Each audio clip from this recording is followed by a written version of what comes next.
Hello friends, எல்லோரும் எப்படி இருக்கீங்க? இது சாட்டர்டே vlog தான். இது சாரா மேர் லைஃப் சேனல். மறக்காமல் இந்த வீடியோவுக்கு பார்த்துட்டு லைக் பண்ணுங்கள், ஷேர் பண்ணுங்கள், மறக்காமல் சப்ஸ்கிரைப் பண்ணிவிடுங்க. பிடிச்சிருந்தால் லைக் பண்ணுங்கள், எது சொல்லணுன்னா கமெண்ட் பண்ணுங்கள்.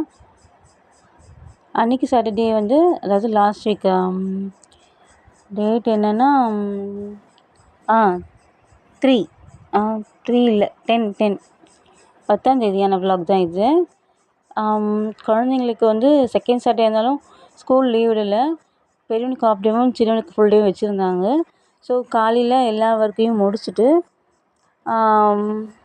கிச்சன் ஒர்க்லாம் முடிச்சுட்டு ஸ்கூலுக்குள்ளே மத்தியானம் கூட்டிகிட்டு வரதுக்காக பெரியவனை கூட்டுறதுக்காக போயிடலான்னு சொல்லிட்டு கிளம்பிட்டு இருந்தோம். ஃபஸ்ட் டைம் ஒரு பசங்க துணியெல்லாம் துவைச்சி போட்டுட்டேன் காலையிலேயே மார்னிங்லேயே. 2வது டைம் எங்களோட துணியை துவைச்சி போட்டு காய வச்சிட்ருந்தேன்.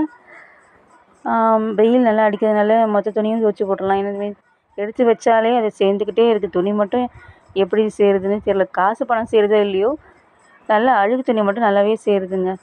தினமும் துவைச்சா கூட எப்படியாச்சும் அன்றைக்கி துணி சேர்ந்துருது. ரெகுலராகவே துவைக்க முடியும். இப்போ மழை வேறு அடிக்கடிக்கு பெய்யறதுனால கொஞ்சம் துணி காயறது கஷ்டமாகவே இருக்குது. வெயில் எப்போல்லாம் நல்லா அடிக்குதோ அப்போல்லாம் என்னென்ன துவைக்க முடிஞ்சதோ பெட்ஷீட்டு இது எல்லாமே தலைக்காணி ஓயிலேருந்து பெட் ஸ்ப்ரெட்லேருந்து எல்லாமே துவைச்சி காய வச்ச வேண்டியதாக இருக்குது. ஏன்னா மழை காலத்தில் வெயில் அடிக்கிறது நமக்கே தெரியாது. எப்போ நல்லா வெயில் அடிக்குதோ அப்போ நம்ம எல்லாத்தையும் பண்ணிடணும். அதனால் எல்லா துணியும் காய வச்சிட்ருந்தேன். ஸோ அன்றைக்கி என்ன பண்ணலாம், பசங்களை கூட்டிகிட்டு வரதுக்கு முன்னாடி கொஞ்சம் சீக்கிரமாகவே கிளம்பிடலாம். 1 மணிக்கு ஸ்கூல் விடுறாங்கன்னா ஒரு 12 மணிக்கெலாம் கிளம்பிட்டு எங்கள் மார்க்கெட்டில் அதான் இந்த சந்தை மார்க்கெட் சொல்லுவாங்க இல்லைங்களா, எல்லா பொருளும் விற்பாங்களே, அங்கே போய் செடி வாங்கிட்டு வரலாம் அப்படின்ட்டு ஒரு ஐடியா இருந்துச்சு. வீட்டில் தொட்டி மட்டும் அப்படியே இருந்துச்சு. ஏன்னா முதல்ல வாங்கி வச்சுருந்தோம். ரொம்ப வெயில் அடித்து வெயில் காலத்தில் ரொம்ப காஞ்சி ரொம்ப இதுவாக போயிடுச்சு. இன்னதான் காலையிலையும் சாயந்தரம் தண்ணி ஊற்றினா கூட செடி காஞ்சி போயிடுச்சு.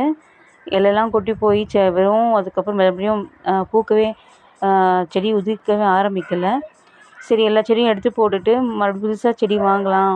இனி இப்போ மழை காலம் இல்லையா, நல்லா வளரும் அப்படின்ட்டு யோசிச்சுட்டு மார்க்கெட் போகலான்ட்டு ஐடியா பண்ணிகிட்ருந்தேன். துணிலாம் காய வைக்கலான்ட்டு காய வச்சிட்ருந்தேன். துணி காய வச்சுட்டு செடியெல்லாம் வாங்கிட்டு வந்துட்டோம். அன்றைக்கி சாட்டர்டே நைட்டு எல்லா ஒர்க்கும் முடிச்சுட்டு செடி நடுறதுக்கு டைம் இல்லை. ஸோ நைட்டு தான் நட்டுட்ருந்தேன். காலைல வாங்கினதை நைட்டு தான் நம்ம செஞ்சிட்ருந்தோம். நான் என் 2 பசங்களும் செஞ்சு எல்லோரும் ஒன்றா செஞ்சு செடியை நட்டு வச்சிட்ருந்தோம். அதுக்கான மண் எல்லாமே போட்டு உரம்லாம் போட்டு நான் ரெடி பண்ணி வச்சிட்ருந்தேன். சைட் பை சைடு அன்றைக்கி நைட்டு கேட்டு லூனா கேட்டுக்கும் லியா கேட்டுக்கும் லூனாவோட குட்டிக்கும் எல்லாருக்குமே ஃபிஷ் வச்சுட்டு வெளியில் தான் வச்சு அவங்களுக்கு கொடுப்பேன். வீட்டுக்குள்ளேயும் வச்சு கொடுப்பேன். பட் அன்றைக்கி நைட்டு சரி வெளியே தான் வேலை இருக்கேன், வெளியே அந்த வேலையும் பார்த்துட்டு இவங்களுக்கும் ஃபிஷ் கொடுத்துட்டு அப்படியே அவங்களும் கொஞ்சம் விளையாட்டுனே இருந்தாங்க நைட்டு டைமு. சரி, வீட்டுக்குள்ளேயே இருக்காங்களே, அடைச்சிக்க வச்சுருக்க மாதிரி இருந்துச்சு. கொஞ்சம் ரிலாக்ஸாக வெளியில் விளையாட்டோன்னு விளையாட விட்டுருந்தோம். எங்கள் வேலை முடியிறதுக்கு அவங்க விளையாண்டுருந்தாங்க. அங்கேயும் ஓடிட்டு இங்கேயும் ஓடிட்டு விளையாட்டுருந்தாங்க. சரி, அவங்களும் ஹாப்பியாகவே இருக்கட்டுமே, நாங்கள் என்னெல்லாம் பண்ணுறோமோ அதெல்லாம் பார்த்துட்ருந்தாங்க. அது ரொம்ப இதுவாக இருந்துச்சு அவங்களுக்கு. என்ன தண்ணி ஊற்றுறாங்க, என்ன மண் இது, அதெல்லாம் மோந்து பார்த்துட்ருந்தாங்க, ஸ்மெல் பண்ணிகிட்ருந்தாங்க. நான் 3 செடி வாங்கிட்டு 3 செடி இல்லை 5 செடி வாங்கினேன். என்ன வாங்கினேன்னா செம்பருத்தி செடி வாங்கினேன், துளசி செடி வாங்கினேன், அப்புறம் மல்லி செடி நான் நார்மல் மல்லி செடி தான் வாங்கியிருந்தேன். அடுக்கு மல்லி கேட்டிருந்தோம், அடுக்கு மல்லி இல்லைன்னு சொல்லிட்டாங்க. சரி, ஓகே பரவாயில்ல, இருக்கிற மல்லியும் பரவாயில்லன்னு சொல்லிட்டு வாங்கியிருந்தோம். அப்புறம் 2 பட்ரோஸ் செடி வாங்கியிருந்தேன். குட்டி குட்டி பூலாம் பூக்க தெரியுமா, அது நல்லா பார்க்குறதுக்கே கொடி மாதிரி படர்ந்து வளரும். 5 செடி நட்டுட்ருக்கேன். 5 செடி தனியாக பண்ண முடியாமல் துளசி செடி கூடவே வச்சேன். ஏன்னா துளசி செடி கீழே அந்த பட்ரோஸ் பூத்து வரும்போது பார்க்க ரொம்ப அழகாக இருக்கும் அப்படின்னு நினச்சி வச்சுருக்கேன். பட் அது வளருமான்னு தெரியல. பார்க்கலாம், அது வளர்ந்தா நல்லது, இன்னும் அழகாக இருக்கும்னு நினைக்கிறேன். துளசி செடிக்கிட்ட அந்த மொத்த பட்டு ரோஸ் குட்டி குட்டி பட்டு ரோஸ் கலர் கலராக பூக்கிற பட்டு ரோஸ் செடி தான் வச்சுருக்கேன். வளரணும். அழகாக வந்தால் நான் உங்களுக்கு வீடியோ எடுத்து காட்டுறேன். அந்த பூச்செடி எவ்வளோ அழகாக வந்திருக்குன்னு. ஒரு ஐடியாவோடு தான் வச்சுருக்கேன். அந்த செடிக்கு கீழே இந்த மாதிரி அழகாக வளர்ந்துருந்தால் எவ்வளோ நல்லாயிருக்கும் அப்படின்னு ஒரு இமேஜினேஷனோடு பண்ணி தான் அதை வச்சுருக்கேன். பட் அது செட் ஆகுமான்னு எனக்கு தெரியல. பார்க்கலாம் எப்படி நடக்குதுன்னு, என்ன நடக்குதுன்னு. செடி வளரும்போது தான் தெரியும். செடிக்கு உள்ள உரம்லாம் போட்டு மண்ணோட கலந்து தான் பண்ணியிருக்கோம். நான் என் 2 பசங்க சேர்ந்து பண்ணோம். அவங்களும் ஹெல்ப் பண்ணிகிட்டு இருந்தாங்க செடி நடுறதுக்கு. அந்த அன்டைம் ஆனதுனால நாங்களும் பண்ணுறோம்மா அப்படின்னு சொல்லி பண்ணிகிட்டு இருந்தாங்க. இன்னும் கேட்டால் அவங்களுக்கு செடி வளர்க்குறது ரொம்ப பிடிக்கும்.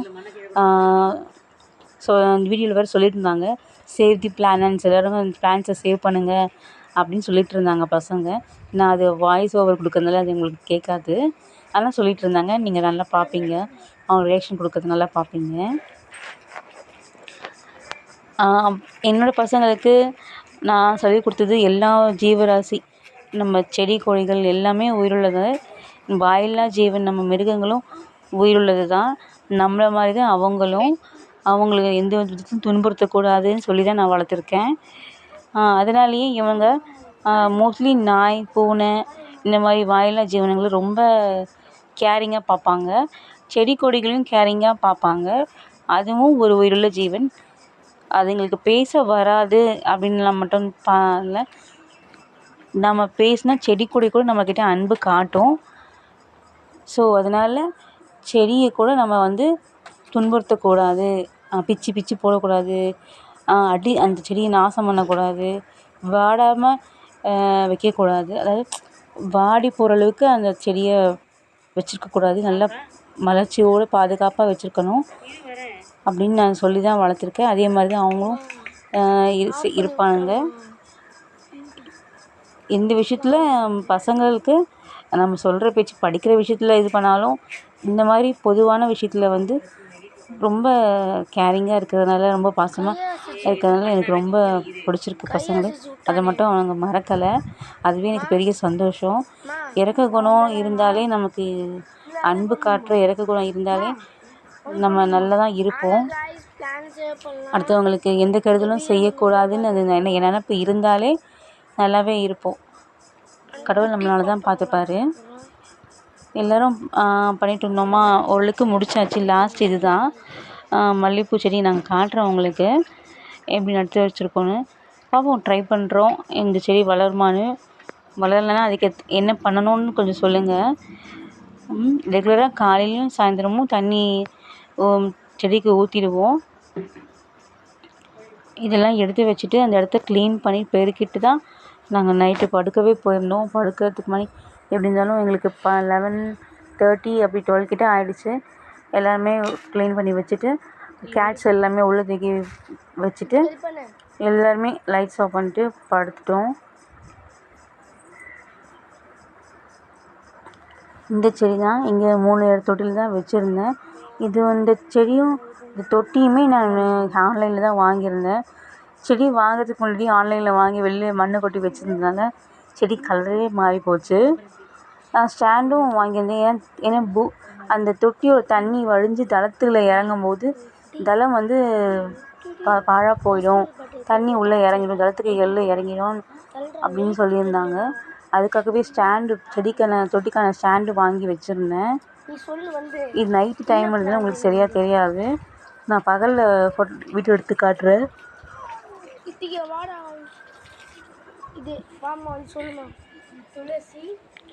நல்லா இருக்கான்னு சொல்லுங்கள். இது மல்லிகைப்பூ செடி, நடுவில் செம்பருத்தி, அந்த பக்கம் துளசி செடி வச்சுருந்தேன்.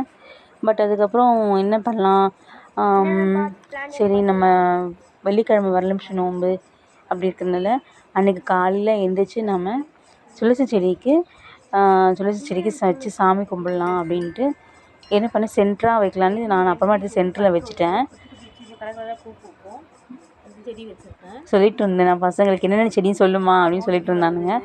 அப்படின்னு அவங்க கேட்டிருந்தானுங்க. நான் சொல்லிட்டு இருந்தேன், இது துளசி செடி, இது பட்டு ரோஸு, செம்பருத்தி, மல்லிகைப்பூ. இது